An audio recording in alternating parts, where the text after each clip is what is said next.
ரசமணிகளை உருவாக்குவது எப்படி? ஜீவ சமாதியில் செய்து காட்டிய சீடர்.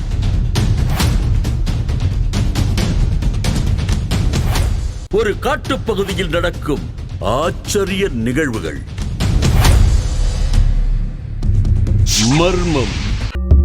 கிருஷ்ணகிரி மாவட்டம் யூபுரம் பகுதியில் நீலமேக சுவாமிகளின் ஜீவ சமாதியில் அமர்ந்தபடி அவரது சீடர் திரு சுரேஷ் கிருஷ்ணா ரசமணிகளை உருவாக்கும் விதம் பற்றி நமக்கு விளக்கி கொண்டிருந்தார்.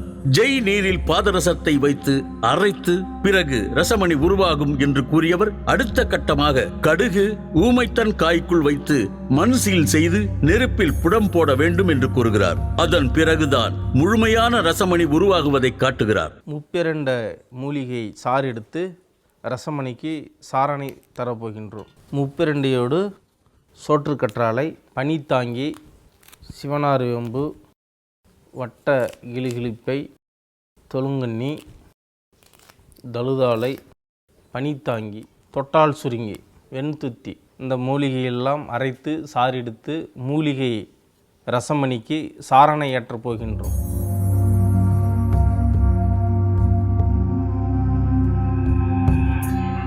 இந்த ரசமணி அபூர்வமான மருத்துவ குணங்கள் கொண்டது என்றும் இதை ருத்ராட்ச கொட்டைக்குள் வைத்துதான் பயன்படுத்தப்பட வேண்டும் என்றும் கூறுகிறார். இதற்கு பக்கவாதம், தோல் நோய் போன்றவற்றை குணப்படுத்தும் சக்தி இருப்பதாக சொல்கிறார். பாதரசத்தை சிவனின் விந்தடு என்கின்ற சித்தர்கள் கூறிய குறிப்பையும் இவர் முன்வைக்கிறார். இது ஒரு அபூர்வ ரசமணியாகும்.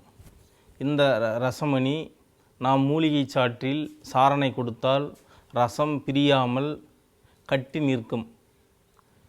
இந்த ரசமணி பல்வேறு வகையான நன்மைகள் செய்யக்கூடியதாகவும் இருக்கும்.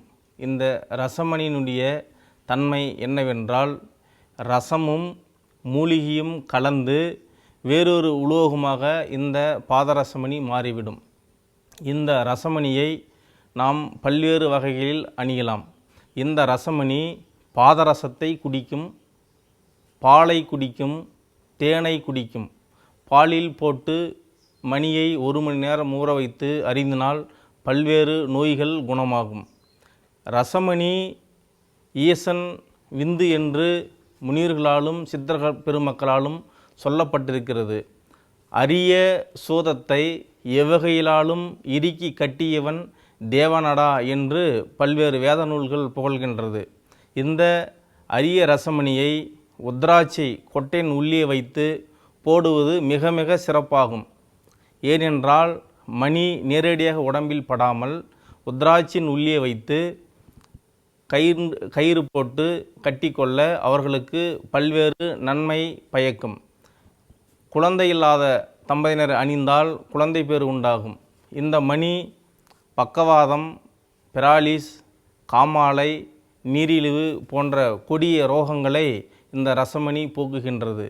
இந்த ரசமணி சித்தர்களும் முனிவர்களும் ஞானிகளும் மக்களுக்காக அருளிய மாபெரும் கொடையாகும். ரசமணிகளை எல்லோரும் உருவாக்க முடியாது என்று கூறும் திரு சுரேஷ் கிருஷ்ணா ஜீவ சமாதிக்கு அருகில் அமைக்கப்பட்டிருக்கும் சிறிய குடில் போன்ற பகுதியில் தியானம் செய்வதற்கென்றே சிறிய கதவுடன் கூடிய குகை போன்ற பகுதியை உருவாக்கி இருக்கிறார்.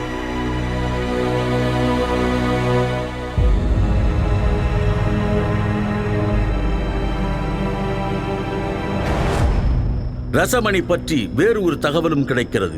வாழ்வியல் ஒழுக்க நெறிகள் மூலமாக உடலுக்குள் இருக்கும் ரசத்தை காட்டுவதுதான் சித்தர்கள் கூறிய ரசமணி கட்டு என்பதாக திரு சுவாசகம் ரத்தனகுமார் அவர்கள் கூறுகிறார். ஈரோடு சுவாமிகள் அப்படின்ட்டு இருந்தாரு. இந்த போட்டி இருக்கு பாருங்க, அப்பளம் செய்வாங்களே, அந்த போட்டி பேக்கெட் வச்சிருப்பாரு. அந்த பேக்கெட் வச்சோன்னா அந்த நாய்ங்களுக்கு, டேய் நீ என்னடா எடுத்துக்கணும் அப்படின்னு அந்த நாய் தான் எடுக்கும். 10 நாயில் ஏய் இந்த உனக்கு அப்படின்னு போட்டால் அந்த நாய் தான் எடுக்கும், மற்ற நாய் தொடவே தொடாது. இந்த யந்திரம் மந்திரம் ரசமணின்னு சொல்கிறாங்களே, அது எதனா நீங்கள் வசியம் பண்ணி வச்சுருக்கீங்களா சாமி? உங்கள்கிட்ட நாய் இவ்வளோ வசியம் ஆகிருக்குதேன்னு. அதெல்லாம் ஒன்றும் இல்லைடா, நம்ம சொன்னால் அதை கேட்கும், நம்ம அந்தளவுக்கு மனம் பக்குவம் இருக்கணும்டான்னுவார். அப்படின்னா உங்களுக்கு ரசமணி எல்லாம் கெட்ட தெரியாது போல இருக்குது, அந்தர மந்திரம்லாம் தெரியாது போல இருக்குது, நீங்கள் அதனால் இப்படி மழுக்கிறீங்க அப்படின்னாரு. அப்படிலாம் இல்லைடா, ஒரு நாளைக்கு 2 முறை, வாரத்திற்கு 2 முறை, மாதத்துக்கு 2 முறை, வருஷத்துக்கு 2 முறை, இதை சரியாக கடைப்பிடிச்சா ரசம் உன் ரசத்தை சரியாக கட்டும், நீ அந்த ரசத்தை கட்ட வேண்டிய அவசியம் இல்லை. அப்படி எப்படி சாமின்னு, அதாவது நாளைக்கு 2 முறை காலையிலே ஜலமெல்லாம் கழிச்சிடணும், வாரத்துக்கு 2 முறை இது மட்டும் கடைப்பிடிக்கணும். அது சம் போகம் அல்ல, சம் யோகம் அப்படின்னு வச்சுக்கிட்டீங்கன்னா நீ எதுவுமே கட்ட வேண்டியதில்லை அப்படி. அப்போ நான் எப்படி சாமி, நீங்கள் எதனா கட்டி காமிங்க சாமி அப்படின்னா, சரி நீ பாதரசம் வாங்கிட்டு வா, நான் அதில் ஒரு சூட்சமத்தை உனக்கு சொல்லித்தர்றேன் அப்படின்னாரு. சரி சாமி வாங்கிட்டு வரேன்னு வாங்கிட்டு வந்து வச்சேன். அவர் பாதரசத்தை கையில் ஊற்றிக்கிட்டாரு. ஊற்றிட்டு ஒரு கம்பளியை மூட சொன்னார். மூணு அந்த வெப்பாற்றல் உள்ளார என்னமோ இருக்கும் போல இருக்குது, அது இப்படி தேய்ச்சிக்கிட்டே இருந்தார்.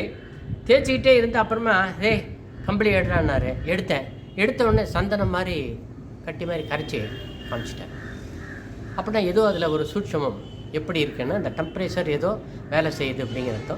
இப்படி ரசமணியை உருவாக்குவது பற்றி பல்வேறு ஆச்சரியமான தகவல்கள் கிடைக்கின்றன. இதில் சிலருக்கு மாற்று கருத்துகளும் இருக்கலாம். நமக்கு கிடைத்த தகவல்கள் அடிப்படையிலான ஒரு பதிவாகவே இந்த ரசமணி உருவாக்கம் அமைந்திருக்கிறது.